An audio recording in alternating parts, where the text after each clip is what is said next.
mensahe ang kailangang marinig ng mga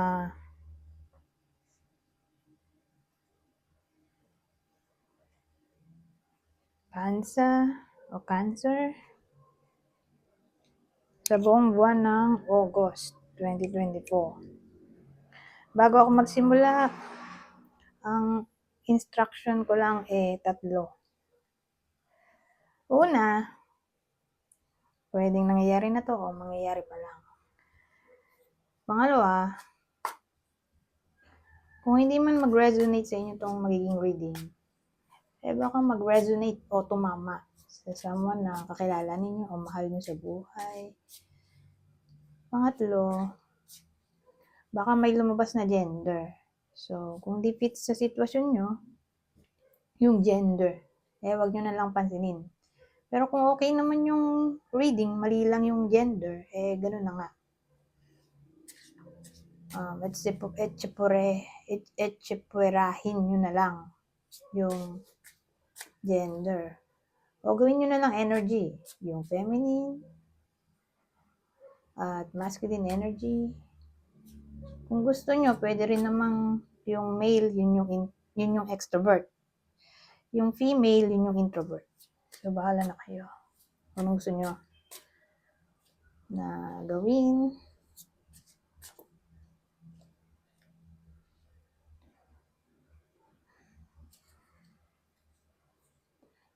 So, ano to?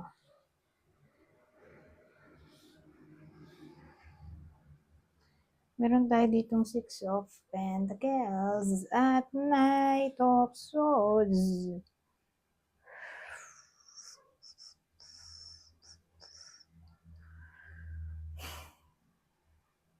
So, anong eksena to? Well, marami akong naisip. Una, siguro dun muna tayo sa negative. Sa negative, bago yung positive. Sa negative, may darating. Kaya lang, ang pakay lang niya ay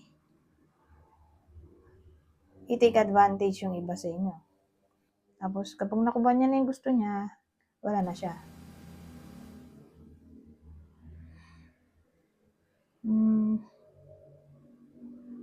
Pangalawa,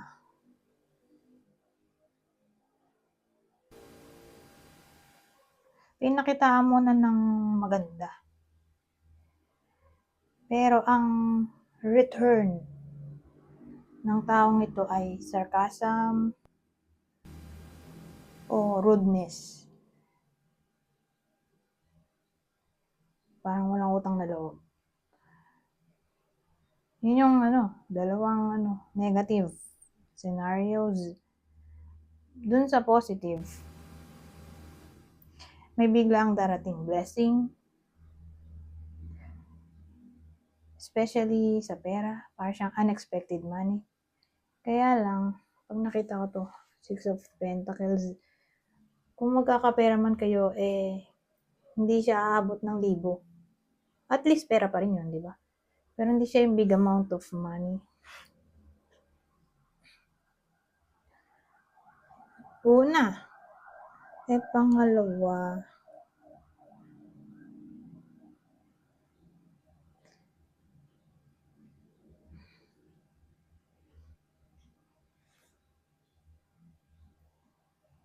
darating to agad.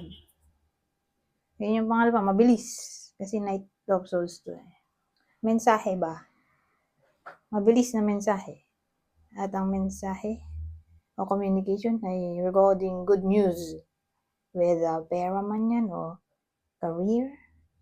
New employment para sa iba. Ano pa mo masabi dito? Tama na yun, tag-2, di ba? Pero parang almost the same yung sinabi ko.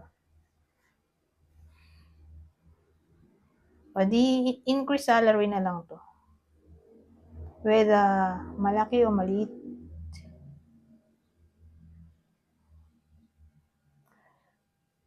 para sa iba sa inyo.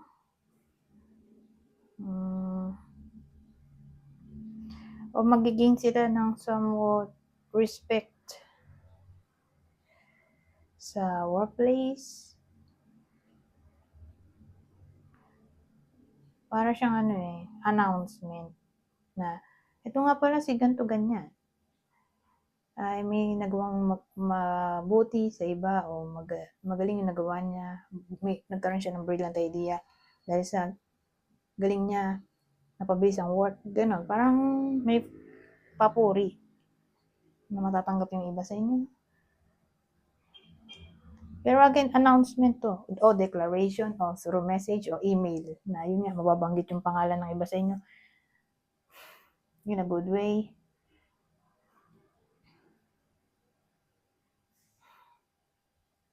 Oh, may magiging mabait sa iba sa inyo.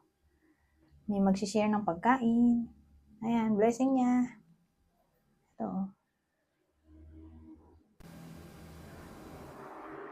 Magiging kind. So, yun lang naman isip ko. Ano kasi ito, pwedeng charity, donation. Ito naman, fast to eh. Pwede rin mabilis, o unpredictable, o unexpected, or anything na may kinalaman sa communication. So, yun nga. Baka may matanggap na mensahe yung iba sa inyo. Good news. In general. Grabe, 6 minutes. Ito lang. Ito lang na-discuss natin. Partida. Hindi ko pa nilagyan ng clarifiers.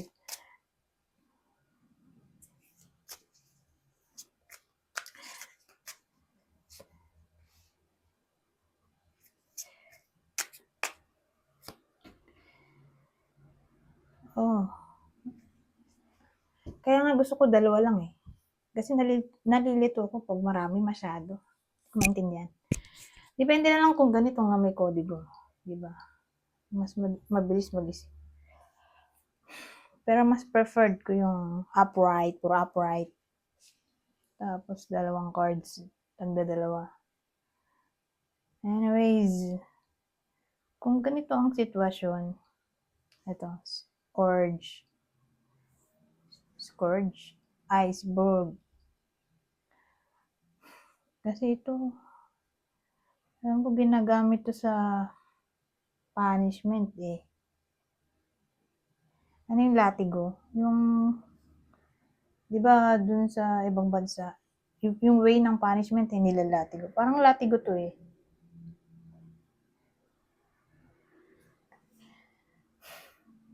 Ano yan?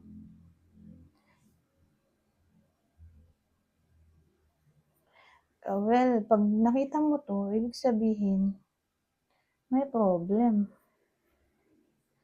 Ito kasi iceberg. So, yung mga nakikita natin sa ibang social media, yung picture ng, ewan ko kung nakita niyo ba yung dati, yung picture ng iceberg. Ayan lang siya, di ba mukhang vulkan, mukhang bundok. Bundok ng ice, di ba? Pag nakita mo siya, ang laki niya, di ba? Pero may mas malaki pa pala dun sa ilalim.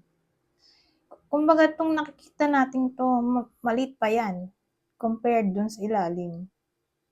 OMG. So, ibig sabihin, may something beneath ng water na hindi natin nakikita, na mas malaking issue.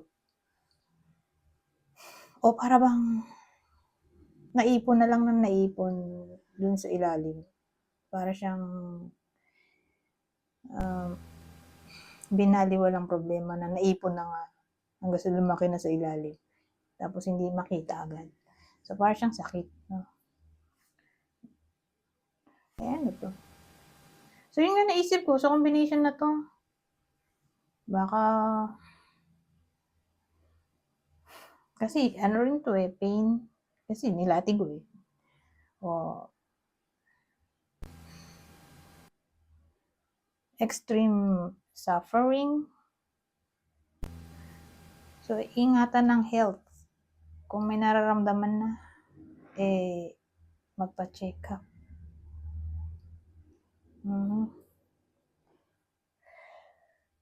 O pwedeng galit na to. Kasi lagi siyang pinapahiya. Ewan ko kung anong way ng pagpapahiya, pero may iba sa inyo na laging pinapahiya. So, naipon, hindi natin masabi kung anong pwedeng mangyari kapag ganyan na laging naiipon yung problema, hindi nalalabas. Yung galit, lalo na kapag galit, mas matindi pag galit. So, anong way para malabas yan? Sabihin sa kaibigan ang problema, di ba? At least, nababawasan yung sama ng loob kapag may napagsasabihan, di ba? Ng problema. At nakakakuha din ng advice sa iba. Kung anong dapat gawin. Kasi hindi natin masabi pag sobrang galit niya. Baka kung anong magawa, di ba? Ng isang tao sa kaaway niya. Yan lang naman naisip ko. Ano maisip na iba? Para siyang hidden problem eh. Oh, self-love. So ito, advice card, self-love. Love yourself first. So bago magmahal ulit, para sa single, mahalin mo ng sarili. O sabihin natin kahit sa relasyon, lalo na kapag naging people pleaser ka. At puro na lang ibang tawang naisip, naging selfless ka na. Nakalimutan mo ng sarili mo. Ito, in-encourage ang self-love. Magnetism. There is a gravitational pull to each other. So, applicable lang to sa mga in a relationship o may nanliligaw. Na-type din ng iba sa inyo. O baka darating pa lang to. Pero kung may dumating man para sa mga single, syempre, wag mo na ma-inlove agad. Kasi sabi dito, self-love. Wag mo na maging in a relationship agad. May case kasing ganon, di ba? Wala pang buwan sila na agad. OMG. So, ina-encourage ang self-love muna. So, dito, yun nga. Kung single, baka may ma-attract silang someone new. Kung may dumating na. At nanliligaw, ito nga, hindi sila mapaghiwalay. So, in a relationship, ganun din naman. Para silang magnet sa isa't isa, lagi na magkadikit. Anyways, hanggang dito na lang. Goodbye for now.